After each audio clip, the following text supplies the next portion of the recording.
প্রেম ট্রাউজারের পকেটে দুহাত ঝুঁকিয়ে ধীর কদমে এগিয়ে এলো নিধির নিকট। বাতাসে তীব্র দাপটে মেয়েটার চুলগুলো এলোমেলো করে দিচ্ছে। নিধি পলকহীন চোখে প্রিয় পুরুষের ঠোঁটের কোণে সেই মুচকি হাসিটুকু দেখল। তৃষ্ণার্ত চোখ দুটো আজ ভারী বেইমানি করছে। দৃষ্টি কেন ফেরানো যাচ্ছে না? কেন এই পুরুষকে দেখার এত ইচ্ছে? প্রেম একটু ঝুঁকে নিধির চোখের সামনে তুড়ি বাজিয়ে বলল, কিরে, এত সুন্দর গান শুনলাম, বললি না কেমন হয়েছে?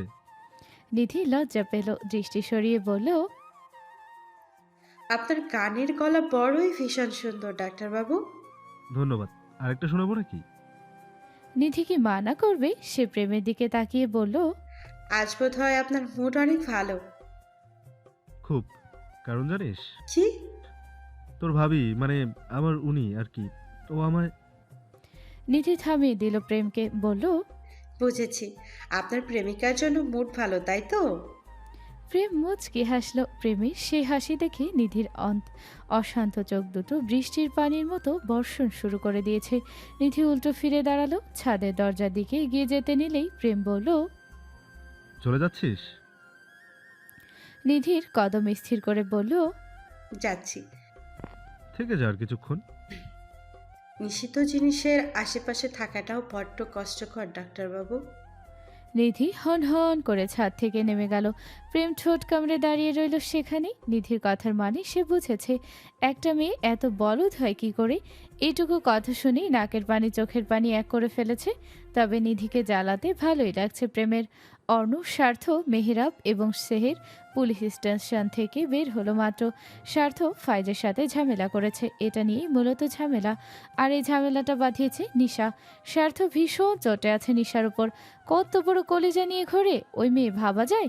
স্বার্থকে জেলে ভরতে চেয়েছিল। অন্য গাড়ির কাছে এগিয়ে যেতেই স্বার্থ শুধায়, তোর বোন এসব কি শুরু করছে? অর্ণ দাঁড়ালো, পিছু ফিরে স্বার্থর দিকে তাকিয়ে গাড়ির সাথে হেলান দিয়ে দাঁড়ালো। বুকে দুহাত গুজে বলল, ফাইজের সাথে রিলেশন কি? ওই হতচ্ছাড়া তোর বোনকে পছন্দ করে ভাল। তোর বোন মদন একটা বন্ধু বন্ধু বলে মাথায় উঠিয়ে রাখে। আর কিছু? স্বার্থ চোয়াল শক্ত করলো, ফুস ফুস করে নিঃশ্বাস ফেলে বলল, আর কিছু আবার কি? ওর সাহস হয় কি করে নেশার পিছনে পড়ে থাকার? দেখ অর্ণ, আবার মাথা খারাপ হলে তোর বোনকে তো খুন করবোই, সাথে ওই ছেলেটাকেও। অর্ণ সোজা হয়ে দাঁড়ালো। মেহেরাব ও শেহেরের থমথমে মুখশ্রী দেখে বলল, তোর দরকার ছিল ওকে একেবারে উপরে পাঠিয়ে দেওয়া। পার্সোনাল জিনিসে কেউ চোখ তুলে থাকলে সেই চোখ উপড়ে ফেলতে দুইবার ভাবতে নেই। স্বার্থ পিট পিট করে অর্ণর গম্ভীর মুখখানা দেখল। অর্ণ গাড়ি দরজা খুলে পেছনে গিয়ে বসলো। সেহে ড্রাইভিং সিটে বসতেই স্বার্থ ও মেহেরাব উঠে বসলো। অর্ণ ফোনে কিছুক্ষণ মনোযোগ রেখে মেহেরাবকে বলল, বিজয়ের কি খবর? মেহেরাব শুধায়, হসপিটাল থেকে ডিসচার্জ করা হয়েছে। আই থিঙ্ক আগের থেকে বেটার আছে। ওর হাত পা ভেঙে পঙ্গু হসপিটালে পাঠানোর ব্যবস্থা কর। স্বার্থ আশ্চর্য হয়ে শুধায়, তোর বাড়াবাতে চাই দিয়েছি নাকি? ওর পিছনে লাগছিস কেন? সেটা তোর মতো গর্ধ বুঝলে তো হতোই। স্বার্থ মুখ বন্ধ রেখে সোজা হয়ে বসলো।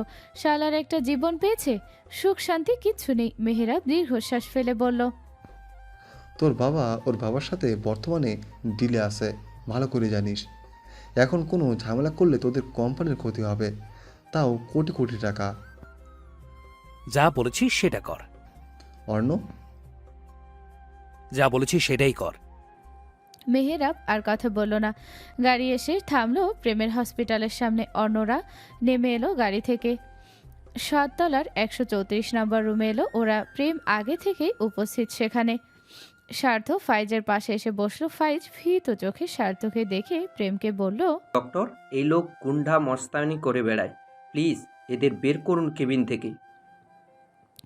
প্রেম চোখ ছোট ছোট করে সবার দিকে তাকালো। স্বার্থ ফাইজের দুগাল টেনে দিয়ে দাঁত চিবিয়ে বলল, খোকা, তোর ডোজ দেওয়া কি কম হয়ে গেছে? পীড়িত করে আবার তোমার নেশা ডার্লিংকে কেন বলতে গেলে এসব? ফাইজ শুধাই, আপনাকে আমি চিনি না ভাইয়া, আপনি নেশার কারণে আমার সাথে ঝামেলা কেন করছেন? আমি তোর বাপ হতচ্ছাড়া, আর নিশা তোর মা। এবার বোঝ কেন ঝামেলা করছি। প্রেম নার্সকে বাহিরে যেতে বলে শুধাই, স্বার্থ ভাই, এটা হসপিটাল, মাস্তানি করার জায়গা না। আমার পেশেন্টের সাথে তুমি ঝামেলা করতে পারো না?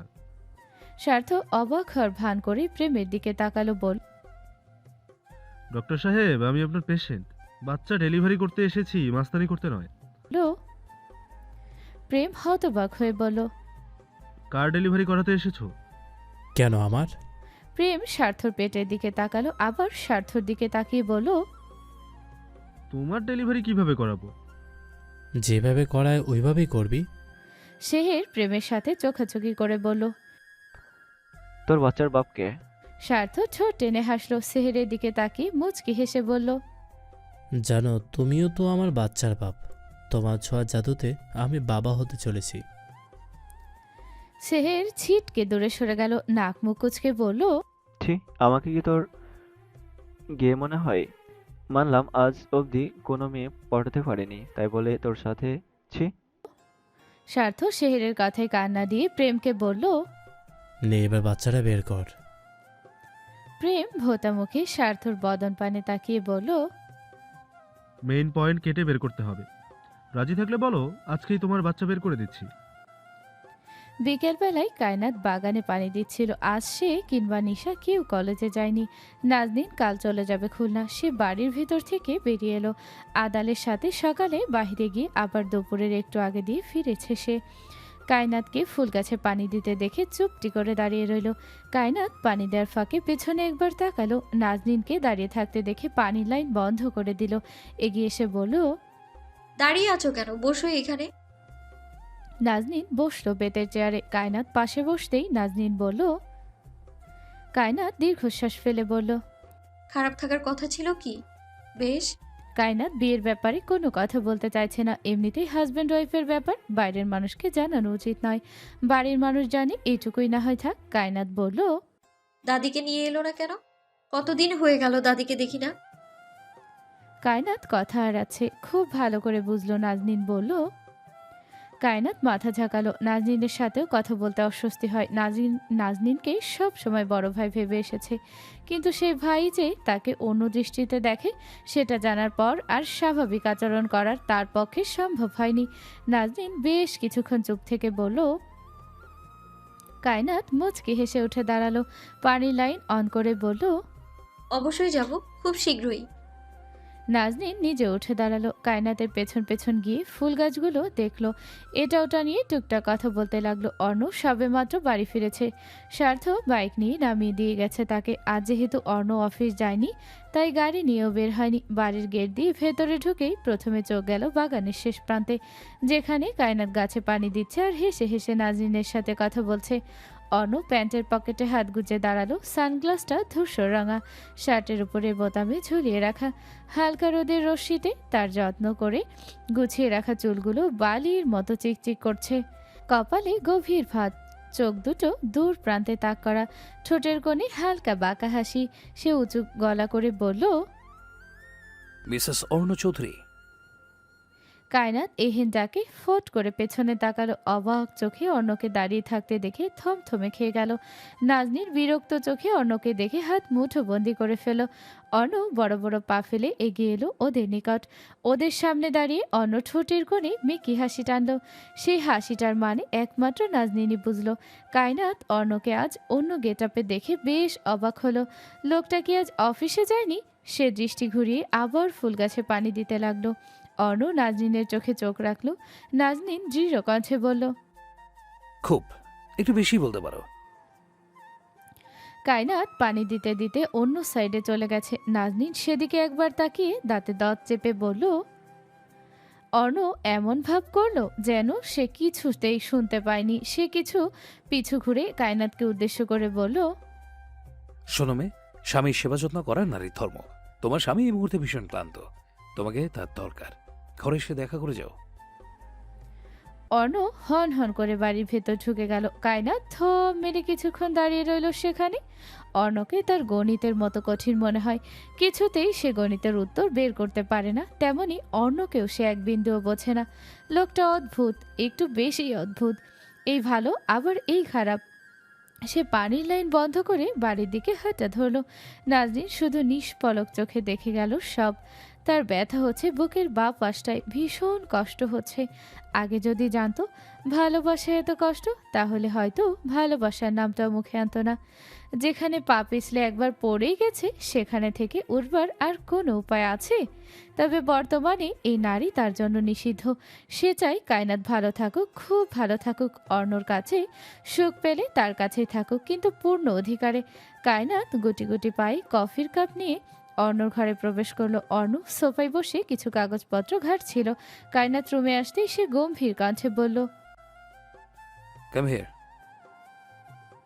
কায়নাত অর্ণর সামনে আসতেই কফির কাপটা এগিয়ে দিল। অর্ণ কফি নিতে নিতে আর চোখে একবার তাকালো কায়নাতের বদন পানে, বলল, নাজনীন ভাই আপনাকে পছন্দ করে সেটা আপনি জানেন ম্যাডাম? অর্ণ কফির কাপ টি টেবিলের উপর রাখলো। কায়নাত নিশ্চুপ হয়ে দাঁড়িয়ে রইল। কি উত্তর দিবে? সে তো জানে না নাজনীন নামক লোকটা তাকে ভালোবাসে। অর্ণ উত্তর না পেয়ে উঠে দাঁড়ালো। প্যান্টের পকেটে হাত গুজে কায়নাতের মুখোমুখি হয়ে দাঁড়ালো। মেয়েটা বুদ্ধিতে ও লম্বায় সব দিক দিয়ে পিচ্ছি। এই যে অর্ণ তার সামনে দাঁড়িয়েছে, কায়নাতকে সে দেখতেই পাচ্ছে না। চোখ নিচে রেখে তারপর তার মোটা মাথাটুকু দেখতে পাচ্ছে। অর্ণ ফোঁস করে নিঃশ্বাস ফেলল। কায়নাতের থুতনি ধরেই চোখে চোখ রেখে বলল, ইউ নো নাজনীন ভাই লাইকস ইউ।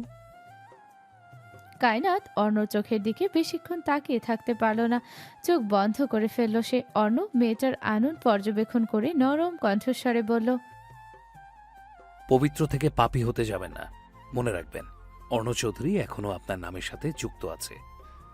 নিশা বাহিরে বের হয়েছে তার কিছু দরকারি জিনিস কিনতেই, মূলত বাড়ি থেকে বের হওয়া। আয়মানকে বলেছিল এনে দিতে, কিন্তু সে পিসি নিয়েই ব্যস্ত। আল্লাহ জানে সারাদিন এই গেম খেলে লাভ হয় কি। অর্ণ এবং বিজয় যেই মার্কেটের সামনে সেদিন ঝামেলা করেছিল, ওই মার্কেটে এসেছে সে। কেনাকাটা করতে আধা ঘন্টার মতো লাগলো। বের হওয়ার আগে ছোট সাইজে 3টা আইসক্রিম বক্স কিনে নিল। মার্কেট থেকে বের হতেই দেখা মিলল স্বার্থর। স্বার্থ ছোটে সিগারেট জ্বালিয়ে বাইকের সাথে হেলান দিয়ে দাঁড়িয়ে আছে। কালো খয়েরি রঙের চেক শার্ট আর কালো রঙের প্যান্ট পরে এক যুবক দাঁড়িয়ে আছে। নিশা চোয়াল শক্ত করলো। সে টি শার্ট আর একটা কার্গো ফিট প্যান্ট পরেছে, সাথে একটা ওড়নাও। ওই যে মুখ ঢেকে বের হবে, এই লোককে সে নিজের চেহারাও দেখাতে চায় না। নিশা সিঁড়ি বেয়ে নেমে অন্য পাশে হাঁটা ধরল। হঠাৎ করে স্বার্থর উৎফুল্ল কণ্ঠস্বর শুনতে পেয়ে পা থেমে গেল। শুকনো ঢোক গিলে পিছনে তাকাতেই দেখতে পেল এক অতি সুন্দরী নারীর সাথে হেসে হেসে কথা বলছে। মেয়েটার হাতে কিছু শপিং ব্যাগ। স্বার্থ সেগুলো নিজের কাছে নিয়ে বলল, তুমিও না পাগল জানো, এখানে আসবে আগে বলবে না, তাহলে আমি তো তোমাকে নিয়ে আসতে পারতাম। মেয়েটা মুচকি হেসে বলল, তোমার কষ্ট হবে ভেবে আর বলিনি, জানলে কি করে আমি এখানে আছি? ডার্লিং তুমি যেখানে যাও না কেন, সেইখানে এই স্বার্থ হাজির। মেয়েটা শব্দ করে হেসে উঠল। স্বার্থ বাইকে উঠতেই সে পেছনে বসে স্বার্থর কাঁধে হাত রাখল। নিশার সামনে দিয়ে স্বার্থ বাইক নিয়ে বেরিয়ে গেল সেখান থেকে। নিশার মনে হচ্ছে কেউ তার বুকের ভেতর হাত ঢুকিয়ে হৃৎপিণ্ডটা ছিঁড়ে মুচড়ে বের করছে। সে ঘন ঘন শ্বাস ফেলল। গাল বেয়ে গড়িয়ে পড়ছে চোখের পানি।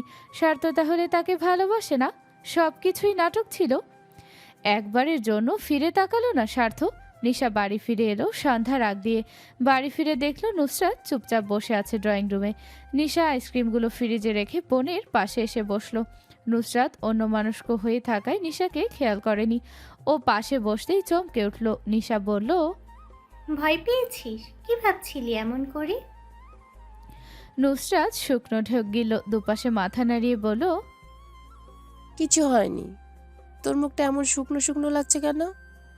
নিশা বোনের কোলে মাথা রেখে শুয়ে পড়ল, বলল, আপু, ভালোবাসি এত ব্যথা কেন? নুসরাত বোনের চোখের কোণায় পানি দেখল, দীর্ঘশ্বাস ফেলে মাথায় হাত বুলিয়ে বলল, ভালোবাসায় যেমন ব্যথা আছে, ঠিক তেমনই সুখও আছে। তবে কিছু ক্ষেত্রে আমরা মানুষ চিনতে ভুল করি। যারা আমাদের ভালোবাসে তাদের কাছে ধরা না দিয়ে যারা আমাদের অপশন হিসাবে বেছে নেয় তাদের পায়ের কাছে গিয়েই পড়ে থাকি। আমরা কেন মানুষ চিনতে পারি না? গোটা একটা জীবন পার হয়ে গেলেও মানুষ চেনা বড্ড বেশি কঠিন। আমার কষ্ট হচ্ছে আপু। নিশা বোনের পেটে মুখ গুজে ডুকরে উঠল। নুসরাত মাথায় হাত বুলিয়ে শান্ত কণ্ঠে বলল, স্বার্থ ভাই কিছু বলেছে? নিশা কাঁদতে কাঁদতে বলল, সে আমায় ভালোবাসে না আপু, আমায় কেন ভালোবাসলো না? ভালোবাসা সবসময় মুখে প্রকাশ করলেই কেন বুঝতে হবে সে আমায় ভালোবাসে? ভালোবাসা অনুভব করার জিনিস। মুখে তো অনেকেই বলে ভালোবাসি, তাই বলে কি সবাই ভালোবাসে? নিশা কোনো জবাব দিল না। সবকিছু যন্ত্রণা মনে হচ্ছে, পুড়ে ছারখার হয়ে যাচ্ছে সব। আজ নাজনীন চলে গেছে, তার কাজ আছে। হাসান একা সব সামলাতে পারছে না বলেই তার এত তাড়া। ঘণ্টাখানিক আগে দুপুরের আজান দিয়েছে। কায়নাত গোসল সেরে নামাজ আদায় করে নিল। দাদির কল এসেছিল। দাদি বললেন এই মাসে খুলনা গিয়ে দেখা করে আসতে। কায়নাত দাদির সাথে আজ বেশ অনেকক্ষণ কথা বলেছে। সব কিছু অশান্তি লাগছে, সব থেকেও যেন নেই। স্বামী ছাড়া স্বামীর সংসার কি সে করছে? অর্ণ কি আদৌ কখনো তাকে মেনে নিবে না? কায়নাত গুটি গুটি পায়ে ঘর থেকে বের হলো। নিধি নিশার ঘরে বসে আছে একা একা। কায়নাত পাশে গিয়ে বসলো। নিধির উদাস মুখ দেখে বলল, তোমার মন খারাপ কেন? নিধি মুচকি হাসলো, মাথা নাড়িয়ে বলল, মন খারাপ থাকবে কেন? ঠিকই আছি। আমার মনে হচ্ছে তুমি কিছু লুকাচ্ছ। কিছু না। ডাক্তারবাবুকে নিয়ে ভাবছো তাই না? নিধি কায়নাতের দিকে পূর্ণ দৃষ্টি মেলে বলল, ডাক্তারবাবু সত্যি কি কাউকে ভালোবাসে? কায়নাত বলল, আমি কি করে জানবো আপু? কিন্তু 2 দিন পর পর বিয়ে করার জন্য আম্মু আব্বুর সাথে ঝামেলা করে। নিধি নিশ্চুপ হয়ে বসে রইল। কায়নাত বলল, চলো আজ তোমায় ঢাকা ঘুরিয়ে দেখাবো। ফুপুমার বাসায় যাবে না? উনি কল করেছিলেন, বলেছেন তোমায় নিয়ে যেতে। নিশা যাবে? বলে অবশ্যই যাবে। বিকেলবেলা তিনজন রেডি হয়ে বের হলো বাড়ি থেকে। নিশা অনেক জায়গায় ঘুরিয়ে দেখালো। কায়নাত তো সবসময় নিশার সাথেই থাকে, তাই এই বেশ কয়েকদিন অনেক জায়গা চিনে গেছে সে। রাত 8টার দিকে ওরা একটা রেস্টুরেন্টে ঢুকলো। খাবার অর্ডার করলো হালকা কিছু। খেয়ে দিয়ে বের হলো বাইরে। আজ ফুপির বাসায় যাওয়া হলো না। বেশি রাত করলে বেহরুজ বেগম বকাঝকা করবেন। মাশফিক চৌধুরীর অফিসের সামনে ওরা। এখন তো মাশফিক চৌধুরী এবং অর্ণর বাড়ি ফেরার সময়। নিশা বলল, বাবা আর ভাইয়ের সাথেই আজ না হয় বাড়ি যাওয়া যাবে। নিশারা অফিসের 13 নম্বর ফ্লোরে এলো। এই ফ্লোরে মাশফিক চৌধুরী অফিস রুম। কায়নাত এই ফ্লোরে আসেনি আগে কখনো। নিশা ওদের নিয়ে মিটিং রুমের পাশ দিয়ে মাশফিক চৌধুরীর অফিস রুমে যাচ্ছিল। দেখলো মাশফিক চৌধুরী এখনও মিটিং রুমে বিজি। ওরা অফিস রুমে গিয়ে বসলো। খানিকক্ষণ পর অর্ণ ব্যস্ত পায়ে অফিস রুমে ঢুকে বলল, বাবা। বলতে বলতে সামনে তাকিয়ে কায়নাতদের দেখে থমকে গেল। কপালে ভাঁজ ফেলে নিশাকে বলল, তোরা এখানে এই সময় কি করছিস? নিশা বাবার চেয়ারে দুপা উঠিয়ে বসে বলল, তোমার বউ তোমাকে অনেক মিস করছিল, তাই তোমাকে দেখাতে নিয়ে এলাম। অর্ণ গাম্ভীর্য বজায় রেখে বলল, এত রাতে বাড়ি থেকে বের হয়েছিস কেন? বললাম তো। অর্ণ ধমকে উঠল, বলল, বেশি সাহস হয়েছে তোর? নিশা চুপসে গেল। কায়নাত একদম চুপ হয়ে বসে রইল। একটা টু শব্দ অব্দি করল না। অর্ণ কায়নাতের দিকে আর চোখে তাকিয়ে বিরক্তকর নিঃশ্বাস ফেল। এত রাতে বের হয়েছে এরা, অথচ এদের বিন্দুমাত্র ধারণা নেই কত শকুন এদের গিলে খাওয়ার জন্য ফাঁদ পেতে বসে আছে। নতুন দিনের সূচনা ঘটেছে। ভোর সকালে পাখিদের মিষ্টি স্বর ভেসে আসছে জানালা ভেদ করে। কায়নাত আড়মোড় ভেঙে উঠে বসলো বিছানায়। আজ ফজরে উঠতে পারেনি সে। পাশে তাকিয়ে দেখলো নিশা আর নিধি নাক ডেকে ঘুমাচ্ছে একে অপরকে জড়িয়ে ধরে।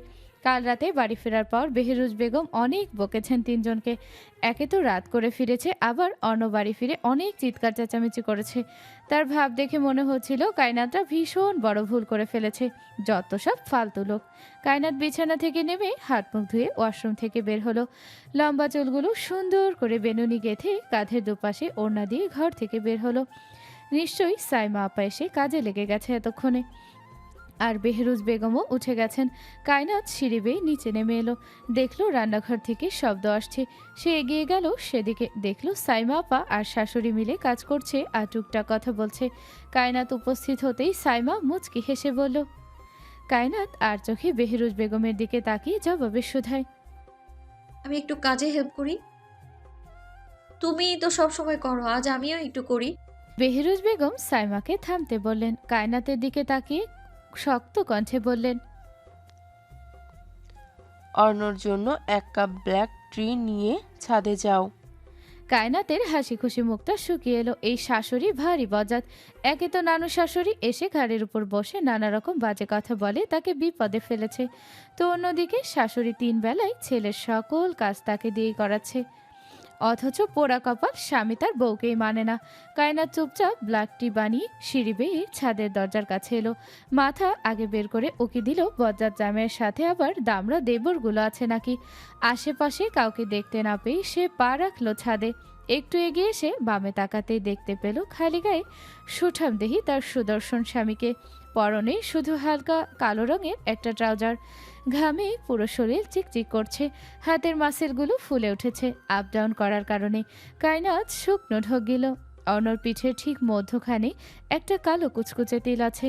সেথায় কায়নাতের বেহায়া চোখ যেতেই হার্টবিট বেড়ে গেল। কি মহাজালায় পড়ল সে। অর্ণ উঠে দাঁড়ালো। ঘামন্ত শরীর নিয়ে কিশোরী কর্নার দিকে ফিরতেই দুজনেই ভ্যাবাচেকা খেয়ে গেল। কায়নাতের গলা শুকিয়ে কাট কাট। অর্ণ কপাল কুচকে মেয়েটার লাজুক আনন্দ দেখল। ব্লাশ করছে মুখখানা। গায়ে আজ সাদা রঙের একখানা 3 পিস। ওড়নাটা ঠিক কী রঙের বলা যায় সে বুঝতে পারছে না। অনেক রং মিলিয়ে প্রিন্ট করা, বেশ লাগছে দেখতে। হাতে কাপ দেখে সে গিয়ে এলো ষোড়শী কন্যার নিকট। না চাইতেও মেয়েটার হাত কাঁপছে অস্বাভাবিকভাবে। অর্ণ কায়নাতের হাত থেকে কাপটা নিয়ে ভারী স্বরে বলল, এত কাঁপছেন কেন? ধরলাম না, কিছু করলাম না, তাতেই এই অবস্থা। ম্যাডাম কি ভয় পাচ্ছেন? ম্যাডাম রাগটা খুবই অদ্ভুত লাগে কায়নাতের কাছে। কেমন যেন শিহরণ বয়ে যায় শরীর জুড়ে। স্থির বুকটাও অজানা কারণে দুরু করে। কায়নাত পিটপিট করে মাথা উঁচু করে অন্যর চোখে চোখ রেখে সাথে সাথে দৃষ্টি নামিয়ে নিল। শুকনো গলা ভিজিয়ে বলল, ভয় পাবো কেন? তাহলে তো কাঁপছেন কেন? কই, কাঁপছি না তো। অর্ণ বোধহয় ঠোঁট বাঁকিয়ে স্মিত হাসল। কাপে চুমুক বসিয়ে অদ্ভুত কণ্ঠে বলল, আপনি বড় হবেন কবে? এহেন সময় এহেন প্রশ্ন শুনে হকচকিয়ে গেল। কায়নাত বলল, আমি তো বেরোই। হুম, আপনি খুবই ছোট। অন্তত স্বামী সামলানোর ক্ষেত্রে একদমই ছোট বাচ্চা। কায়নাতের কান গরম হয়ে এলো। কি বেহায়াপনা কথাবার্তা। লজ্জা শরমের মাথা খেয়েছে। কায়নাত উল্টো ঘুরে দরজার দিকে পা বাড়ালো। অর্ণ ধমক দিয়ে বলল, আপনাকে কি আমি যেতে বলেছি? কায়নাত থমকে গেল। লোকটার কথা শুনলে তার হৃদ মাঝারে ঝড় শুরু হয়। কি করে বোঝাবে এই লোককে। অর্ণ কায়নাতের নগ্ন পায়ের দিকে তাকালো। ফর্সা পা দুটো জলজল করছে। এক পায়ে সোনালি রঙের চিকন পায়েল। সে দৃষ্টি সরিয়ে কায়নাতের লম্বা বেননি গাঁথা চুলের দিকে তাকালো। আর একটু এগিয়ে এসে ওর চুল স্পর্শ করতেই কায়নাতের শ্বাস আটকে এলো। চোখ মুখ খিচে বন্ধ করে ফেললো। অর্ণর শরীর থেকে ক্যালভিন ক্লেইন পারফিউমের কড়া ঘ্রাণ তার নাকে এসে বাড়ি খাচ্ছে। মাতাল মাতাল সেই ঘ্রাণখানা। অর্ণ কায়নাতের মোটা চুলের বেনুনি নাক ডুবিয়ে চোখ বন্ধ করে বিড়বিড় করে বলল, সুইট এলাইজম। শব্দখানা কায়নাতের কর্ণদয়ে পৌঁছালো না। অর্ণ ওর চুল ছেড়ে দিয়ে কায়নাতের কানের লতির একটু নিচে হাত স্পর্শ করে শোধায়, next time there will be a stain here. বলেই হন হন করে কায়নাতকে পাশ কাটিয়ে ছাদ থেকে নেমে গেল। কায়নাত আটকে রাখা শ্বাসটুকু ছাড়তেই শরীর ভেঙে এলো। দাঁড়িয়ে থাকার শক্তিটুকু বোধহয় ক্ষয় হয়ে এসেছে। সকালের স্নিগ্ধ বাতাসটুকুও তার শরীর স্পর্শ করতে পারছে না। ঘেমে একাকার অবস্থা তার। সকাল সকাল নাস্তা খেতে বসেছে সবাই। প্রেম আজ হসপিটালে যাবে না, তবে বাহিরে কোথাও যাওয়ার কথা। আদালত খেয়েই বাড়ি থেকে বের হবে। আর কখন ফিরবে তার কোনো ঠিক ঠিকানা নেই। অন্যদিকে বাড়ির ছোট পুত্র আইমান চৌধুরীর আজ একটা ফ্রেন্ডের বার্থডে পার্টি আছে। সে আজ সেখানেই থাকবে। মাশফিক চৌধুরী অফিসের গেট আপে এসেছেন। তিনি নাস্তা শুরু করার আগে অর্ণকে বললেন, নেক্সট উইকে আমরা কোম্পানির কাজে থাইল্যান্ড যাচ্ছি। না, তোমার অ্যাসিস্ট্যান্ট তোমাকে জানিয়েছে। অর্ণ মাথা নাড়িয়ে শোধায়, ইয়েস বাবা, he told me everything. Okay, so be ready. Okay. অর্ণ খেয়ে বাবার সাথে বের হলো বাড়ি থেকে। প্রেম বাইকের চাবি নিয়ে সিঁড়ি বেয়ে নামছে। রিং আঙুলে ঘোরাতে ঘোরাতে নিধি সদর দরজার সামনে কোমরে হাত দিয়ে বাহিরে উকি ঝুঁকি দিচ্ছে। প্রেম কপাল কুচকে ফেলল। আশেপাশে তাকিয়ে দেখলো বর্তমানে সাইমা ছাড়া কেউ নেই। সাইমা টিভি ছেড়ে সোফার ওপর পায়ের ওপর পা দিয়ে বাংলা মুভি দেখছে। প্রেম ধীর কদমে এগিয়ে এলো সদর দরজার নিকট। সে নিধির মতোই বাহিরে উকি মেরে দেখার চেষ্টা করলো নিধি ঠিক কি দেখছে এভাবে। বাহিরে তো প্রেমের বাইক ছাড়া কিছু নেই, তাহলে মেয়েটা এমন করে কি দেখছে? প্রেম সোজা হয়ে খুক খুক করে কেসে উঠল। নিধি চমকে পিছু ফিরে প্রেমকে দেখে ভ্যাবাচাকা খেয়ে গেল। হালকা হাসার চেষ্টা করে হাসতে পারল না। প্রেম ভ্রুযুগল নাচিয়ে সন্দিহান কণ্ঠে বলল, কি দেখছিলি অমন করে? তোর তো স্বভাব খারাপ নিধি, উকি ঝুঁকি দিয়ে আবার মানুষের ইজ্জত ফালুদা বানিয়ে দিস না। নিধি মুখ বাঁকালো প্রেমের কথা শুনে, দরজা থেকে সরে দাঁড়িয়ে বলল, একটা ছেলেকে ভীষণ ভালো লেগেছে বুঝলে, তাকে আমার মনে ধরেছে। প্রেম পিটপিট করে নিধির আনন্দ পর্যবেক্ষণ করলো। মেয়েটা লাজুক হাসছে। প্রেম শান্ত কণ্ঠে বলল, কোন ছেলে? ওই যে চৌধুরী বাড়ির অর্ণ ভাইয়ের বন্ধু গেল না একবার, নাম কি যেন আমার ঠিক মনে নেই। স্বার্থ ভাই? জানি না, নাম তো শুনিনি ঠিক করে। প্রেম ধীর স্বরে বলল, যা, ওই ছেলের সাথেই তোর বিয়ে দিব। সে বাড়ির বাইরে গিয়ে বাইক স্টার্ট করেই বেরিয়ে গেল। দৃষ্টির আড়াল হতে নিধি দীর্ঘশ্বাস ফেল। লোকটা এমন কেন? অনুভূতি বুঝতেই পারে না। নিশি, নিধি আর কায়নাত এসেছে সুরঞ্জনার বাড়ি। সোহানা বেগম ওদের সাথে বসেই কথা বলছেন। বেহরুজ বেগম কল করেছিলেন খানিকক্ষণ আগে। সোহানা বেগমকে বলেছেন আগামী শুক্রবার তাদের দাওয়াত। বিয়ের এতদিন হয়ে যাওয়ার পরও কারোর বাড়ি কারোর যাতায়াত হয়নি। হবে কি করে? একটার পর একটা ঝামেলা তো লেগেই আছে। সুরঞ্জনা ভার্সিটি গেছে, বাসায় মুনিয়া মায়ের সাথে, আর ফুফু অফিসে। সোহানা বেগম নিধিকে বললেন, তোমার মায়ের সঙ্গে কথা হয়েছিল আমার কয়েকদিন আগে, বলেছেন তুমি ঢাকা আসবে। আমি কায়নাতকে বলেছি নিধি আসলেই আমার বাসায় নিয়ে আসবে, কিন্তু দেখো ও কি করেছে। নিধি মুচকি হেসে বলল, ওর দোষ নেই আন্টি। যাই হোক, আজ তোমরা আমার বাসায় থাকবে। আমি কায়নাতের শাশুড়ির সঙ্গে কথা বলেছি। কায়নাত বিছানায় চিত হয়ে শুয়ে পড়ল। শর্ট টেনে বলল, আমার কোনো সমস্যা নেই ফুপুমা। সোহানা বেগম ঘর থেকে বের হলেন দুপুরের খাবার বানানোর জন্য। নিশা কায়নাতের পাশে শুয়ে ফোন চোখের সামনে ধরল। বোধহয় কোনো কিছুর অপেক্ষায় আছে সে। নিধি সেটা খেয়াল করছে কালকে রাত থেকে। নিশা ফেসবুকে ঢুকে স্বার্থর প্রোফাইলে ঢুকলো। পিন পোস্টের নিচের পোস্ট দেখে পলকহীন চোখে তাকিয়ে রইল সেদিকে। ওই দিনের মেয়েটার সাথে পাশাপাশি বসা একটা ছবি ডাউনলোড করেছে স্বার্থ। দুজনের ঠোঁটে চমৎকার হাসি। ক্যাপশনে লিখেছে সি পার্টনার। নিশা ধরফরিয়ে উঠে বসলো। ওর দেখা দেখি কায়নাতও উঠে বসলো। বিচলিত হয়ে বলল, কি হলো তোমার?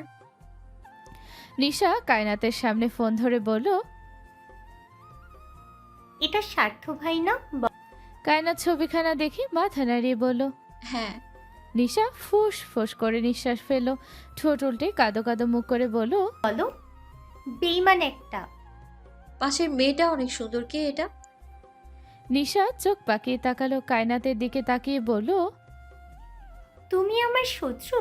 ও মা, আমি তোমার শত্রু হতে যাব কেন? এই মেয়েকে তোমার কোন দিক দিয়ে সুন্দর মনে হয়? হ্যাঁ, পেতনি পেতনি দেখতে, আবার বলছো সুন্দর। নিশা মুখে কথা বললেও আবার আর চোখে ফোনের দিকে তাকালো। মেয়েটা আসলেই সুন্দর, একটু বেশি সুন্দর। স্বার্থর সাথে বেশ লাগছে দেখতে। নিশা ফোন বন্ধ করে ফেলল। হামাগুড়ি দিয়ে বিছানা থেকে নেমে দাঁড়ালো। জামা ঠিক করে কায়নাতকে বলল, ঘন্টা খানিকের মধ্যে ফিরে আসবো। বলতে দেরি, ঘর থেকে বেরিয়ে যেতে দেরি হলো না। কায়নাতও নিধি হতভম্ব হয়ে আনন্দ দেখাদেখি করলো। নিধি কায়নাতকে বলল, এই স্বার্থ কোনটা রে? কায়নাত জবাবে বলল, প্রেম ভাইয়ার সাথে যে সব সময় ঝগড়া করে ওই ভাইয়া। ওই যে নিশাকে সবসময় জ্বালায় উনি। গুলশান চৌরাস্তায় এসেছে প্রেম। একজন পেশেন্টের বাসা এখানে। তাফেল সাহেবকে দেখতে এসেছে প্রেম। আগের থেকে বেশ ভালো কন্ডিশন ওনার। হিয়া প্রেমকে বাবার ঘরে নিয়ে এলো। তাফেল সাহেব আধশোয়া হয়ে বসে আছেন। প্রেমকে দেখে মুচকি হেসে বললেন। প্রেম মুচকি হেসে জবাব দেয়, জি আঙ্কেল, আল্লাহ ভালো রেখেছেন। আপনার কি খবর? হিয়া প্রেমের জন্য একটা ট্রেতে করে হালকা নাস্তা নিয়ে এলো। হিয়ার সাথেও টুকটাক কথা হলো প্রেমের। আধা ঘন্টা পর প্রেম উঠে দাঁড়ালো। তাফেল সাহেব বললেন, অবশ্যই আসবো। হিয়া প্রেমের সাথে মেন গেট অব্দি এলো। প্রেম বাইকে উঠে হিয়ার দিকে তাকালো। হিয়া মুচকি হেসে বলল, আবার দেখা হবে। জি। নিশা স্বার্থর বাসায় এসেছে মাত্র, বাড়িতে এসে দেখলো মার্কেটের সেই মেয়েটা ড্রয়িং রুমে বসে আছে। নিশাকে দেখে স্বার্থর মা ব্যস্ত হলেন, নিশাকে পরিচয় করিয়ে দিলেন মেয়েটার সাথে, স্বার্থর মামাতো বোন আলিশা। নিশা মুচকি হেসে পরিচিত হলো।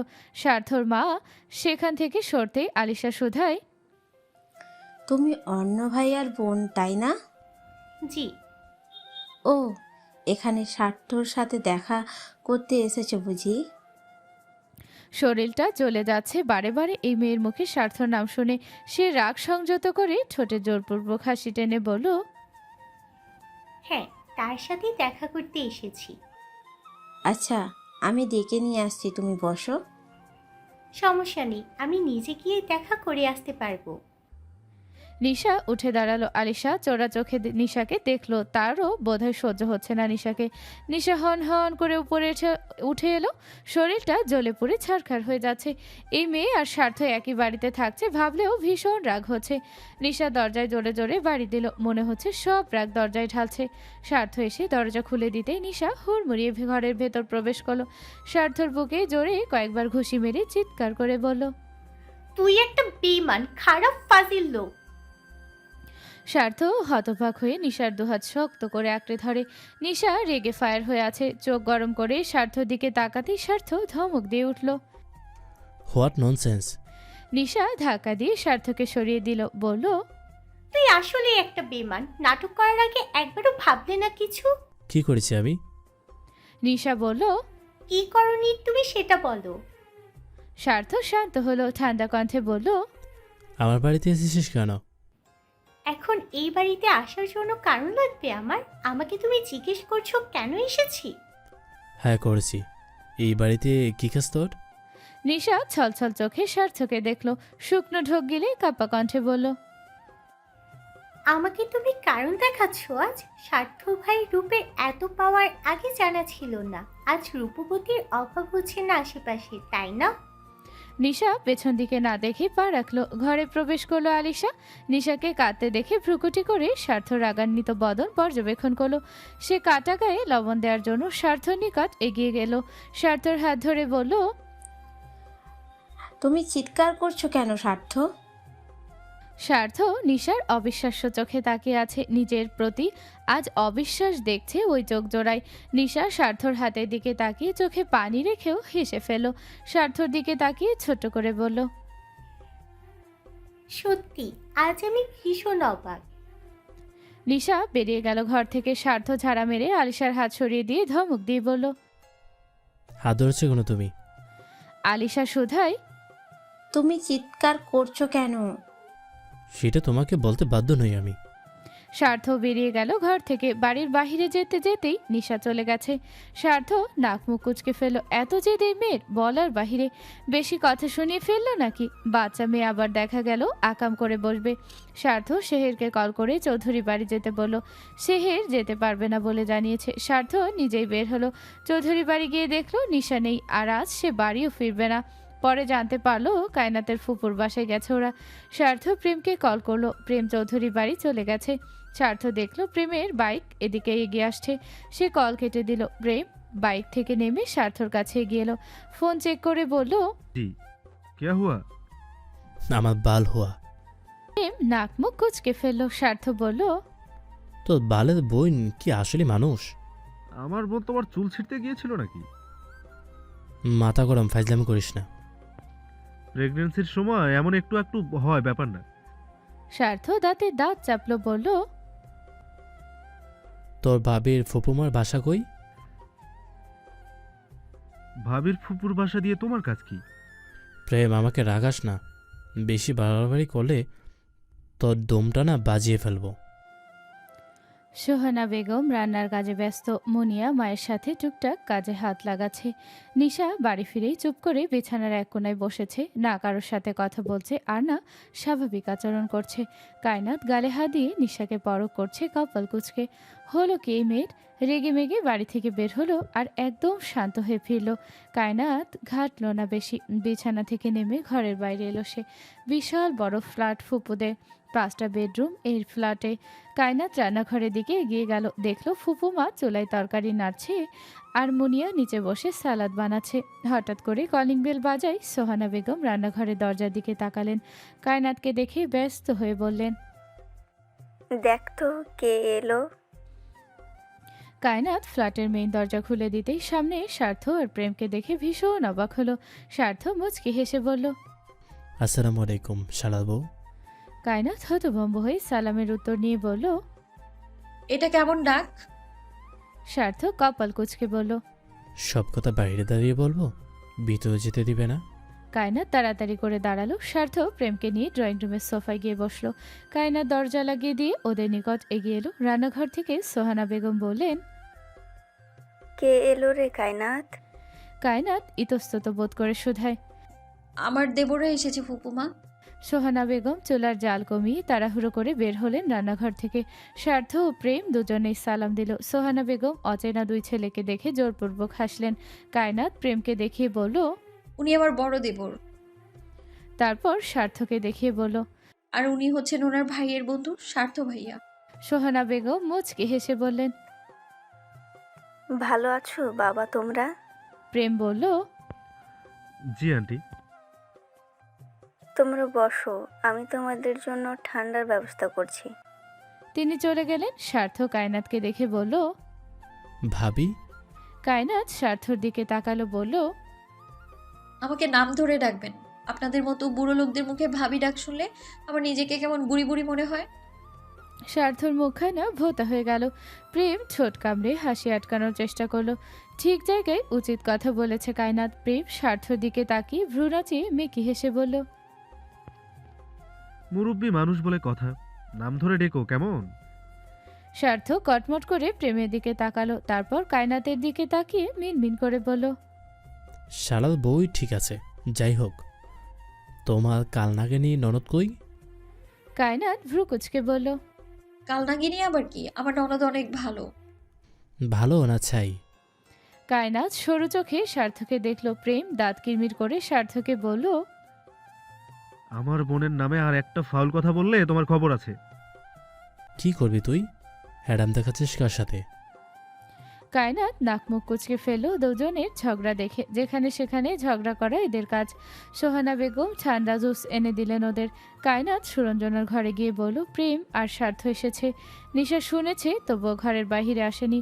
নিধি ঘর থেকে বেরিয়ে দেখলো প্রেম স্বার্থর সাথে ঝগড়ায় ব্যস্ত। লোকটাকে আজ অন্যরকম সুন্দর লাগছে, কিছুটা ছোট বাচ্চাদের মতো। নিধি আর কায়নাত ড্রয়িং রুমে এসে ওদের পাশে বসলো। স্বার্থ ঘাড় ঘুরিয়ে ওই ঘরের দিকে তাকিয়ে প্রেমের কানে কানে বলল, তোর বোন কই বাল? কায়নাতে জিগা। প্রেম কায়নাতকে বলল, ভাবি নিশু কোথায়? ও তো আপনার সাথেই এসেছিল তাই না? আপু তো ঘরেই আছে ভাইয়া। ও আচ্ছা, এখনো এলো না কেন? মনটা খারাপ মনে হচ্ছে আপু। স্বার্থ হালকা কেসে বলল, আমাকে একটু ওর কাছে নিয়ে চল। কায়নাত উঠে দাঁড়ালো, স্বার্থকে নিয়ে ওই ঘরের দিকে পা বাড়ালো। নিধি চুপচাপ প্রেমের সাথে বসে আছে। প্রেম নিধিকে দেখে বলল, তুই সিঙ্গেল মানুষ হয়ে বিয়েত্তা বেটিদের মতো শাড়ি পরছিস কেন? জানিস শাড়ি পরলে তোকে কেমন লাগে? কেমন লাগে? খুব বাজে লাগে, একটুও ভালো লাগে না। নিধি মাথা নিচু করলো। সত্যি কি এত বাজে দেখতে লাগে তাকে? ডাক্তারবাবু কি আর মিথ্যে কথা বলবেন? উনি হয়তো সত্যি কথাই বলছেন। প্রেম নিধির শাড়ির আঁচলের এক কোণা ধরে শাড়ির দিকে তাকিয়ে বলল, শাড়িটা সুন্দর, আমার বোকারানির মতো। নিধি শুকনো ঢোক গেল। যন্ত্রণা হয় বুকে প্রেমের মুখে অন্য নারীর কথা শুনলে।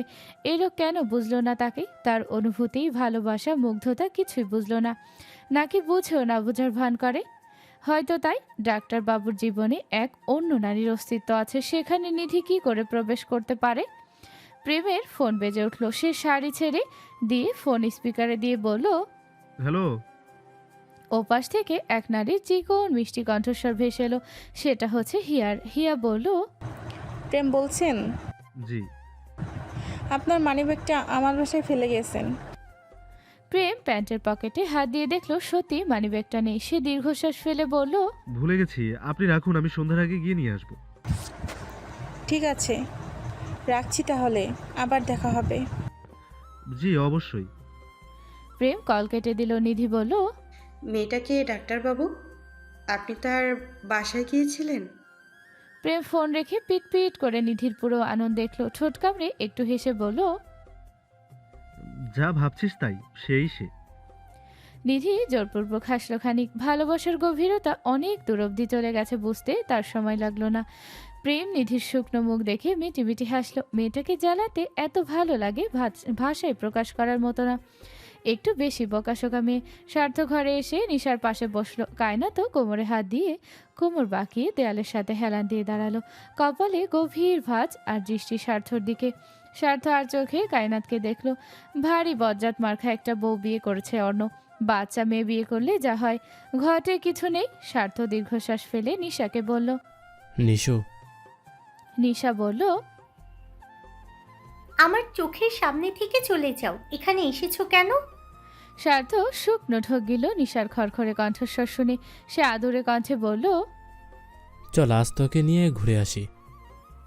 কে আপনি? আপনি আমাকে চেনেন? আমাকে নিয়ে আপনি ঘুরতে যাবেন কেন? নিশা সোজা স্বার্থর চোখে চোখ রেখে বলল। স্বার্থ নিশার তেরা জবাব শুনে দাঁত কিরমির করে বলল, উল্টাপাল্টা কথা বলে আমার মেজাজ বিগড়াবি না। নিশা হাত জড়ো করে বলল, দয়া করে অন্য জায়গায় গিয়ে নাটক করো স্বার্থ ভাই, আমাকে মুক্তি দাও। আমার ধারের কাছে এসো না তুমি। তোমাকে আমার সহ্য হয় না, বুঝতে পারছো না? আমার চোখের সামনে কোনোদিনও এসো না। নিশা ভীষণ রেগে গেছে। একটু আগে সে শান্ত মেয়েটা রাগে কাঁপছে। স্বার্থ অপলক দৃষ্টিতে মেয়েটাকে দেখলো। শুকনো ঠোঁট ভিজিয়ে কায়নাতকে বলল, কায়নাত একটু বাইরে যেতে পারবে? নিশা কায়নাতকে কড়া গলায় বলল, তুমি এই ঘর থেকে কোথাও যাবে না। যদি যাও কোনোদিন আমার সাথে কথা বলবে না তুমি। স্বার্থর আগে চল শক্ত করলো। হাত মুঠোবন্দি করে উঠে দাঁড়ালো। কিছুক্ষণ চুপ থেকে নিশার দিকে তাকিয়ে রইল। মন চাচ্ছে থাপড়ে গালগুলো ফাটিয়ে ফেলতে।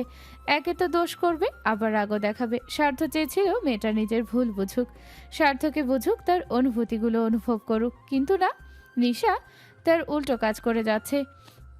তবে তাই হোক, নিশা যা চায়। স্বার্থ হনহন করে ঘর থেকে বেরিয়ে গেল। কায়না ঠোঁট কামড়ে নিশার দিকে তাকিয়ে আছে। এর আগে এত রেগে যেতে দেখেনি সে নিশাকে। নিশা রাগে রীতিমতো কাঁপছে। স্বার্থ চলে যেতেই নিশা হু হু করে কেঁদে উঠল। কায়না তাড়াতাড়ি ওর নিকট এগিয়ে গিয়ে বলল, কাঁদছো কেন? কি হলো তোমার? রাতে আর কায়নাদের ফুপুর বাসায় থাকা হলো না। দুপুরে খাওয়া দাওয়া করে প্রেম জোর করে ওদের বাড়ি নিয়ে এসেছিল। নিশা প্রেমকে জড়িয়ে ধরে কেঁদেছে খুব। স্বার্থ তখন রেগে বাড়ি থেকে বেরিয়ে যায়। তারপর প্রেম নিশাকে দেখতে ঘরে গিয়ে দেখে বোন কাঁদছে। যা বোঝার সে সব বুঝে গেছে। এখন গোধূলির শেষ সময়। আকাশে হাজারো পাখি নিজেদের নিড়ে ফিরে যাচ্ছে। আলতারঙা আকাশখানায় তাকিয়ে থাকলে শুধু তাকিয়ে থাকতে ইচ্ছে করে। কায়নাত অনর ঘর ঝাড়ু দিয়েছে একটু আগে। লাট সাহেব নাকি সকালে বলে গিয়েছেন তার ঘরটা পরিষ্কার করতে। সেই সুযোগ বুঝেই বেলি বেগম কায়নাতকে পাঠিয়ে দিয়েছেন অনর ঘরে। তার কথা, জামাই বউ এক ঘরে না থাকলে ইটিস পিটিস হবে কি করে। এদিকে বুড়ি জানেই না খাটাসটা তাকে এই ঘরের আনাচে কানাচে আসতে দেয় না। কায়নাত ওড়না কোমরে বেঁচে লম্বা চুলগুলো হাত খোপা করে বিছানায় চাদর পাল্টে দিল। তারপর ভাবলো কাবার্ড থেকে তার কিছু শাড়ি বের করে নিয়ে যাবে। সব কাজ শেষে কায়নাত কাবার্ড খুলে সে শাড়ি দেখতে লাগলো কোনটা কোনটা নেওয়া যায়। এই বাড়িতে সালোয়ার কামিজ খুবই কম, তাই চাইলেও সে পরতে পারে না।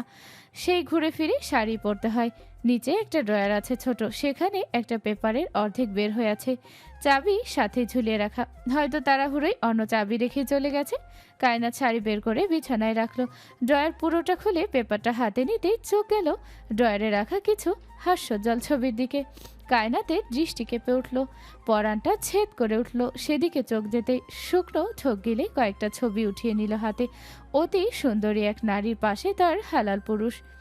প্রত্যেকটা ছবিতেই লেগে আছে দুজনের প্রাণ খোলা হাসি। অর্ণর হাতে হাত রেখে চোখে চোখ রেখে পাশাপাশি বসে আছে সেই নারী। কত রকম ছবি দুজনের, কখন যে চোখের কোণায় পানি চলে এসেছে সে নিজেও বোধহয় জানে না। কোথাও একটা যন্ত্রণায় খা খা করছে বক্ষস্থল। এই মেয়ের কারণে কি অর্ণ এখনো বিয়েটা মেনে নেয়নি? সে অন্য এক নারীকে ভালোবাসে, কায়নাতের শরীর শিহরিত হলো, বুকের যন্ত্রণায় শ্বাস আটকে এলো। কায়নাত তাড়াতাড়ি ছবিগুলো যথাস্থানে রেখে কাবার্ড বন্ধ করে ফেলল। হাঁটু গেড়ে মেঝেতে বসতেই হু হু করে কেঁদে উঠল। প্রাপ্তির খাতা আজ সত্যি শূন্য মনে হচ্ছে। কি বা ছিল তার? নিজের বলতে এই সংসারটুকুই তো ছিল, তাও অর্ণকে ঘিরে। কিন্তু এসব যে ক্ষণিকের, এসব তার নয়। না অর্ণ, না সংসার, আর না অধিকার। অর্ণ বলেছিল খুব শীঘ্রই ডিভোর্স দিবে কায়নাতকে। ডিভোর্সের আসল কারণ অন্য এক নারী। কায়নাত তাদের ভালোবাসার মধ্যে একটা কাঁটা। অর্ণ সত্যি বলেছিল সেদিন। কায়নাত আসলেই অর্ণর গলার কাটা। অর্ণ ক্লান্ত শরীর নিয়ে ঘরে ঢুকলো নিঃশব্দে। মেঝেতে কায়নাতকে উল্টো ফিরে বসে থাকতে দেখে কপাল কুচকালো। সে শক্ত স্বরে বলল, এই মেয়ে, আমার ঘরে কি করছেন আপনি? কায়নাত চমকে উঠল, চোখের পানি মুছে তাড়াহুড়ো করে উঠে দাঁড়ালো। মাথা নত করে বিছানায় রাখা শাড়িগুলো আঁকড়ে ধরে ঘরের বাহিরে যাওয়ার জন্য পা বাড়ালেই অর্ণ সামনে এসে দাঁড়ালো। কায়নাত চমকে অর্ণর দিকে তাকিয়ে আবার মাথা নিচু করে ফেলল, বলল, আম্মু আপনার ঘর পরিষ্কার করতে বলেছিল, সেটাই করেছি। কান্নাগুলো গলায় আটকে আছে, বোঝাই যাচ্ছে। অর্ণব ফুসফুস করে কায়নাতের থুতনি ধরে নিজের মুখোমুখি করলো। কায়নাতের চোখের পানি টলমল করছে, নাকটা লাল হয়ে গেছে। অর্ণর চোখে ক্রোধ। সে হাতের কৌটোটা বিছানায় ছুঁড়ে মারল। কায়নাত হাঁসফাঁস করে অর্ণর থেকে সরতে চাইলে অর্ণ কায়নাতের চোয়াল চেপে ধরল। সে হুতাশন কণ্ঠে বলল, কাঁদছো কেন তুমি? কায়নাত চোখ মুখ খিচে বন্ধ করে ফেলেছে। অসহ্য যন্ত্রণা হচ্ছে অর্ণের ছোঁয়ায়, কণ্ঠে অধিকারে। সে ঝাড়া মেরে অর্ণকে নিজে থেকে ছাড়িয়ে নিল। চোখের পানি মুছে বলল, ছবেন না আমায়। ইডিয়েট, থপ্পড়ে সোজা বানিয়ে ফেলবো। কার সাথে গলা উঁচু করে কথা বলছো তুমি? কায়নাত অর্ণের পাশ কাটিয়ে চলে যেতে চাইল। অর্ণ ক্ষিপ্ত হয়ে কায়নাতের হাত আঁকড়ে ধরল। দরজা বন্ধ করে দিতেই কায়নাত চেঁচিয়ে উঠল, আপনার সমস্যা কি বলবেন?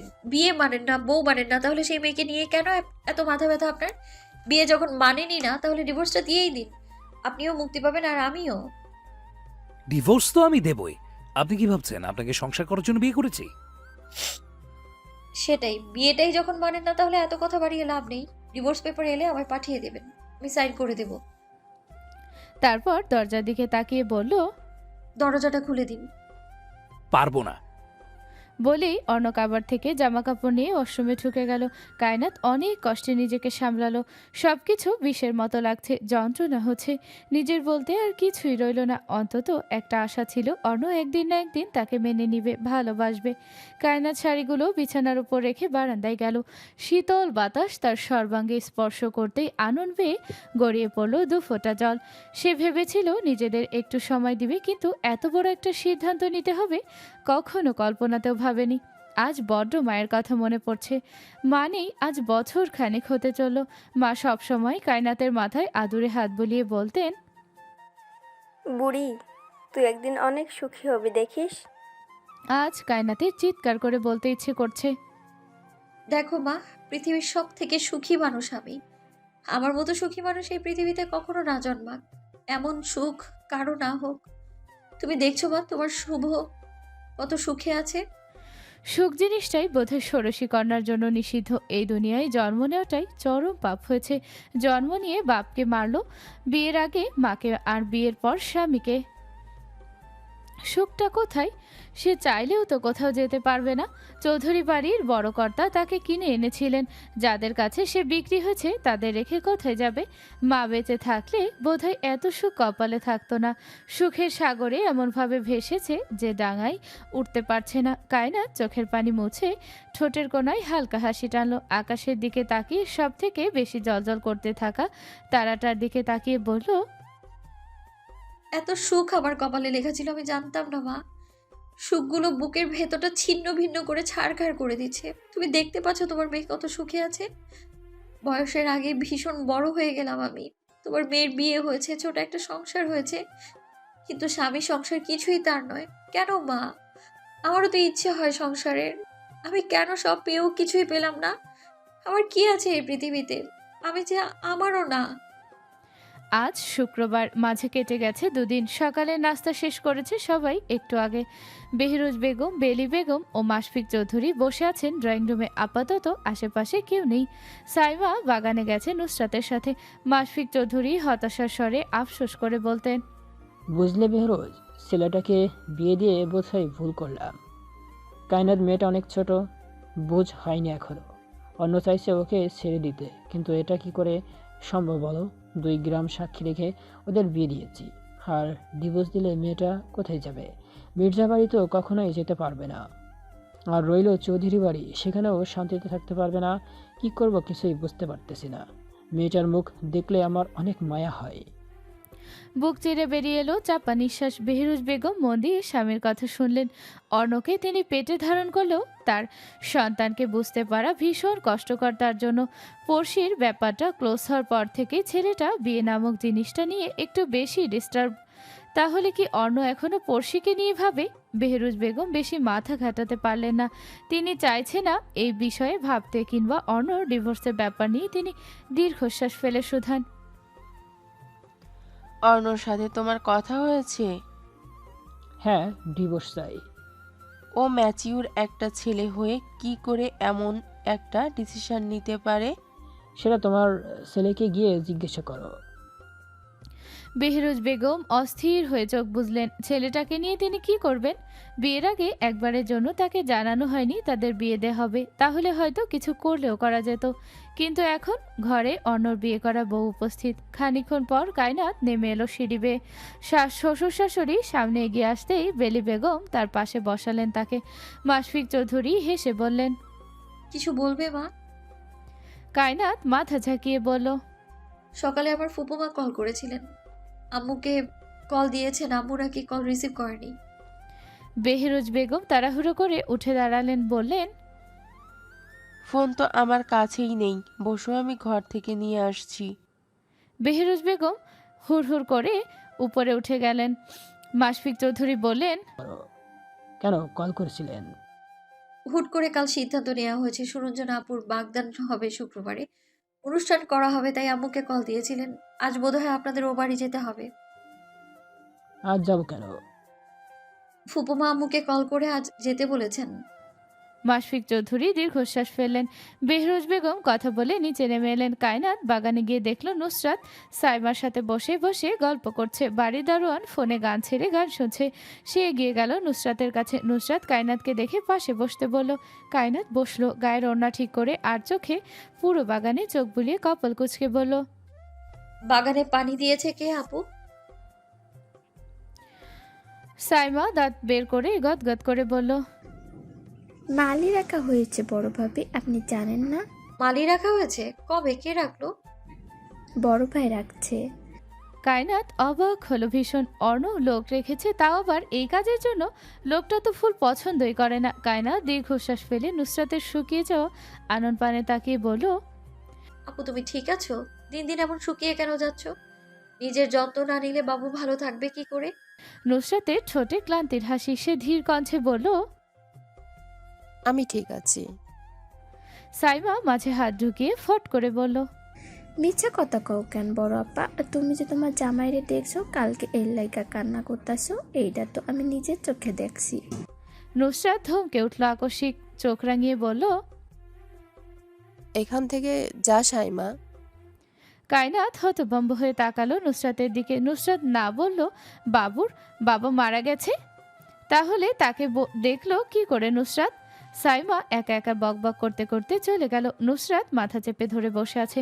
কায়নাত শুষ্ক ঠোঁট ভিজিয়ে বলল, তুমি আমার থেকে সত্যি কেন লুকিয়েছো আপু? নুসরাত বেশ কিছুক্ষণ চুপ রইল। নিজের পেটে হাত রেখে ফুপিয়ে উঠল। কায়নাত নুসরাতের কাঁধে হাত রেখে বলল, কাঁদছো কেন? আমি নুসরাত আস্তে বলল, আমাকে প্লিজ কিছু জিজ্ঞেস করো না, আমি তোমার প্রশ্নের উত্তর দিতে পারবো না। কায়নাত তার কথা বাড়ালো না। সবার ব্যক্তিগত জীবন আছে, সে যদি শেয়ার না করতে চায় তাহলে কায়নাত জোর করতে পারে না। সকাল 11:24 দিকে বাড়ির সামনে একজন লোক এলো বড় একটা বাক্স নিয়ে। দারোয়ান এসে বাড়িতে জানালো এই খবর। আদাল আর আইমান গিয়ে নিয়ে এলো বক্সটা। কায়নাতের নামে এসেছে এই বক্স। সবাই অবাক, বিশেষ করে কায়নাত। 43 কেজির একটা বক্স তার নামে এসেছে, তাও আবার এই বাড়িতে। ড্রয়িং রুমের মাঝখানে বক্সটা রাখা হয়েছে। নিশা বক্সটা ঘুরে ঘুরে দেখছে। এত বড় একটা বক্সে কি থাকতে পারে ভেবেই তার মাথা নষ্ট হয়ে যাচ্ছে। আদাল বক্সটা খুললো এমন সময় নিয়ে। বক্স খুলতেই সবাই আশ্চর্য চোখে তাকিয়ে রইল। নিধি কায়নাতের কানে বিড়বিড় করে বলল, এসব কি? সব সাদা কেন? আদাল বক্সের ভেতর থেকে সব প্যাকেট বের করলো। ঠিক কতগুলো প্যাকেট এখানে জানা নেই কারণ। সব প্যাকেটগুলোই সাদা রঙের বিভিন্ন ডিজাইনের টু পিস এবং প্রিন্টের অনেকগুলো ওড়না, সাথে সাদা রঙের অনেকগুলো শাড়ি আছে। কায়নাতের চোখ কপালে। এত এত জামা, তা আবার সাদা রঙের, কে পাঠালো এসব? মনে হচ্ছে পুরো ড্রয়িং রুম জুড়ে জামা কাপড় দিয়ে ভরে গেছে। বিভিন্ন রঙের প্রিন্টের ওড়নাগুলো এত সুন্দর, কায়নাতের চোখ জুড়িয়ে গেল দেখে। সেদিন গাড়ি ভর্তি ফুল গাছ, আর আজ এত এত জামা, কে পাঠাচ্ছে এসব? বেহরুজ বেগম সন্দিহান চোখে কায়নাতের দিকে তাকালেন। এসব তো তার আর উড়ে আসবে না, অবশ্যই কোনো চেনা পরিচিত মানুষ করছে। তিনি কায়নাতের ভাবুক বদনে তাকিয়ে বললেন, এসব কে করেছে তুমি বুঝতে পারছো না? কায়নাত শাশুড়ির শক্ত চোয়ালে তাকিয়ে মাথা নেড়ে বলল, জানি না আম্মু। দুপুরে সবাই বাড়ির ছেলেরা নামাজ শেষে আসতেই খাবার দিলেন বেহরুজ বেগম। অর্ণর পাশে নিশা বসেছে। সে ভাইকে বারে বারে খুঁচাচ্ছে। অর্ণ বিরক্ত হয়ে কপাল কুঁচকে নিশার দিকে তাকালো। নিশা ছোটে হাসি টেনে ভ্রু নাচিয়ে ভাইকে আরও বিরক্ত করলো। অর্ণ দাঁতে দাঁত চেপে বলল, থাপ্পড় খেতে ইচ্ছে করছে তোর? নিশা কাশলো খানিক। ভাইয়া বলছিলাম কি, আমার পেটে তো কথা জমিয়ে রাখতে পারি না। অর্ণক দীর্ঘশ্বাস ফেলে বলল, এখন কি চাই তোর? টাকা টাকা টাকা লাগবে। কত? 20 দিলেই হবে। সবার খাওয়া দাওয়া শেষ হতেই যে যার ঘরে চলে গেছে। আজ সুরঞ্জনাদের বাড়িতে দাওয়াত থাকলেও বেহরুজ বেগম বলেছেন আগামী শুক্রবারেই যাবেন। বিকেলবেলা কায়নাত ছাদে এসেছিল জামা কাপড়গুলো নিতে। জামা কাপড়গুলো একত্রিত করে সে সিঁড়ি বেয়ে যখন নিচে নেমে আসছিল, তখন ড্রয়িং রুম থেকে অপরিচিত কোনো রাগী কণ্ঠস্বর শুনল সে। সে উপর থেকেই নিচে তাকিয়ে দেখলো ওয়েস্টার্ন পরিহিত এক মেয়ে সোফায় বসে আছে অর্ণর সাথে। মেয়েটার মুখ দেখা যাচ্ছে না। হাঁটু সমান একটা টাইট ফিট ড্রেস পরা মেয়েটার পরনে। কায়নাতের শরীর জ্বলে উঠল। অর্ণর সামনে অন্য একটা মেয়ে শরীর বের করে বসে আছে, আর ওই লোকটাও মেয়েটার সাথে বসে বসে গল্প করছে। কায়নাত জামা কাপড়গুলো নিশার ঘরে রেখে তাড়াতাড়ি সিঁড়ি বেয়ে নিচে নামলো। বেহরুজ বেগমও এতক্ষণে উপস্থিত হয়েছেন। কায়নাত নিচে নামতেই দেখতে পেল অর্ণর সাথে ছবিতে থাকা সেই মেয়েটাকে। কামড়ে ধরল হৃদগহীনে থাকা অবদ্ধ অনুভূতিগুলোকে। মেয়েটার মুখে দারুণ হাসি, অর্ণর বদন গম্ভীর। কায়নাত পড়শির দিকে তাকিয়ে রইল কিছুক্ষণ। মেয়েটা অনেক সুন্দর, তার ধারের কাছেও কায়নাত যেতে পারবে না। আজ এই মেয়ে বাড়িতেও চলে এসেছে। পড়শি বেহরুজ বেগমের সাথে কথা বলতে বলতে হঠাৎ করে কায়নাতের দিকে তাকালো। কায়নাতকে কয়েক পলক দেখে হাত দিয়ে ডেকে উঠল, বলল, এই মেয়ে শোনো, আমার জন্য এক গ্লাস পানি নিয়ে এসো। অর্ণ ও বেহরুজ বেগম দুজনেই পেছনে তাকালেন। কায়নাতকে দাঁড়িয়ে থাকতে দেখে বেহরুজ বেগম চটজলদি ছেলের দিকে তাকালেন।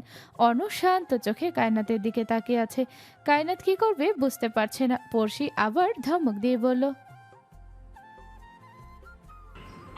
কানে কি কম শোনো? বললাম না আমার জন্য এক গ্লাস পানি নিয়ে আসতে। Just shut up, Porsche. How dare you talk to her like that? Arna উঠে দাঁড়িয়েছে, চোর শক্ত করে পড়শির দিকে তাকিয়ে আছে। পড়শি আশ্চর্য হয়ে বলল। অর্ণ বুকে দুহাত গুজে চোখ ছোট ছোট করে বলল। পড়শি উঠে দাঁড়ালো, দাঁত চেপে বলল, তুমি আমার সাথে চেঁচাচ্ছ অর্ণ? তুমি ওর সাথে এইভাবে কথা বললে কেন? So hot. কে এই মেয়ে? যে ঘাটের পানি খাচ্ছ সেই ঘাট আমি নিজে বানিয়েছি। আমাকে কি তোমার দুধের বাচ্চা মনে হয়? তাহলে এই মেয়ে সে? অর্ণ কায়নাতের দিকে তাকালো। কায়নাত ফেল ফেল করে অর্ণর দিকে তাকিয়ে তার কথা শুনছিল। অর্ণ না এই মেয়েকে ভালোবাসে, তাহলে এমন করে কথা বলছে কেন? অর্ণর কাজকর্ম সব কায়নাতের মাথার উপর দিয়ে গেল। অর্ণ কায়নাতকে বলল, কাম হিয়ার। কায়নাত শুষ্ক ঢোক গিলে অর্ণর নিকট গিয়ে দাঁড়ালো। বেহরুজ বেগম কপালে ভাঁজ ফেলে ছেলের কাণ্ড দেখছেন। কি করতে চাইছে অর্ণ? অর্ণ কায়নাতের এক হাত আঁকড়ে ধরে পড়শির সামনে উঠিয়ে বলল, She is my wife, Mrs. Orna Chaudhary. And I know very well that you know this. জেনে বুঝে আমার বাড়িতে আমার বউকে হ্যারাস করতে এসেছো? পড়শি দাঁত চাপলো। কায়নাতের দিকে তাকিয়ে গা জ্বালানো হাসিতে প্রত্যুত্তরে বলল, তোমার চয়েস দেখে ভীষণ আফসোস হচ্ছে আমার। ওকে নিয়ে আর একটা কথা বললে তুমি কাল সকাল দেখতে পারবে না, আই প্রমিস। তোমার কলিজা ছিঁড়ে কুকুরকে দিয়ে খাওয়াবো।